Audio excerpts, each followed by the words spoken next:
The ground beneath a forest seems silent, but it's constantly humming with exchange. In the 1990s, ecologist Suzanne Simard placed a bag over a fir tree and filled it with radioactive carbon-14 gas. She wasn't studying the tree itself, but where its carbon would go. Using a Geiger counter, she tracked the isotope's journey, not up into the air, but down through the roots and into the vast, unseen network of mycorrhizal fungi. The radioactive signal didn't stop there. It reappeared moments later inside a nearby birch tree, a completely different species. This wasn't just passive leakage. The fungal hyphae, the thin threads making up the network, act as a regulated pipeline.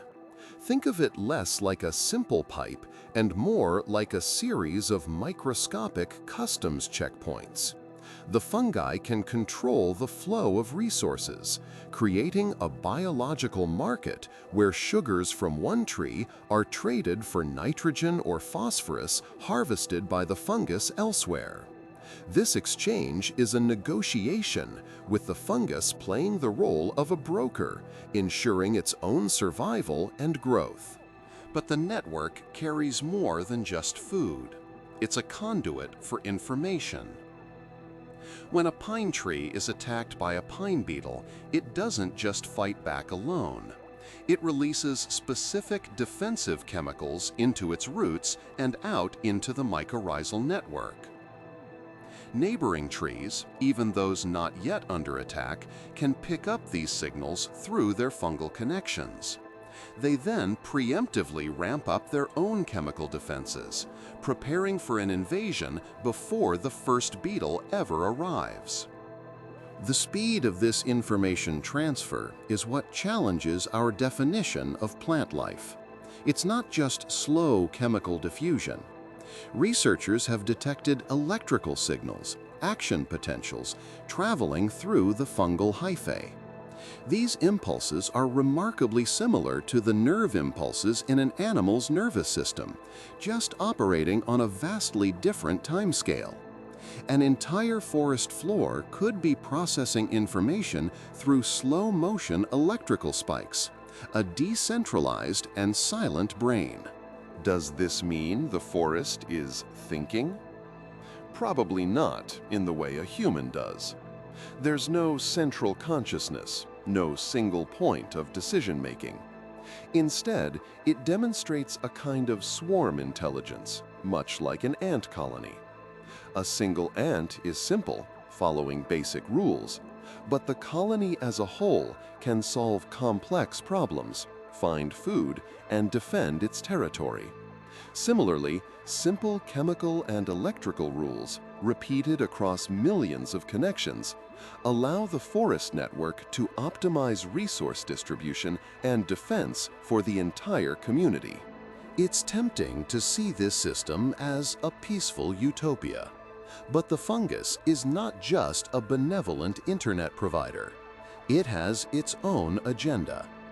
Different species of fungi compete, creating invisible territorial borders underground.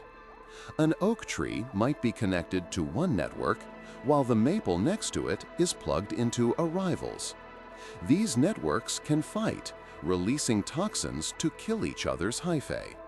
Sometimes, a powerful fungus can even become parasitic, taking more carbon from a tree than it provides in nutrients. So how does a young seedling choose its allies? Before a physical connection is ever made, there's a conversation. A plant's roots constantly leak a complex cocktail of chemicals called exudates into the soil. These exudates are like a chemical resume, signaling the plant's species, its health, and what it needs. Fungi, in turn, release their own chemicals. A successful connection only happens when the chemical signals match up, a microscopic handshake that initiates a lifelong partnership. All of this forces a strange question. What exactly is a single tree? if its health is dependent on a network that connects it to its neighbors, if it shares resources and information through a common medium, is it truly an individual? Or is it more like a single neuron in a larger, soil-based mind? The lines blur, and the forest floor reveals itself not as a collection of separate organisms, but as one deeply entangled living system, a slow, ancient, and intelligent superorganism. Monotony has grown fast.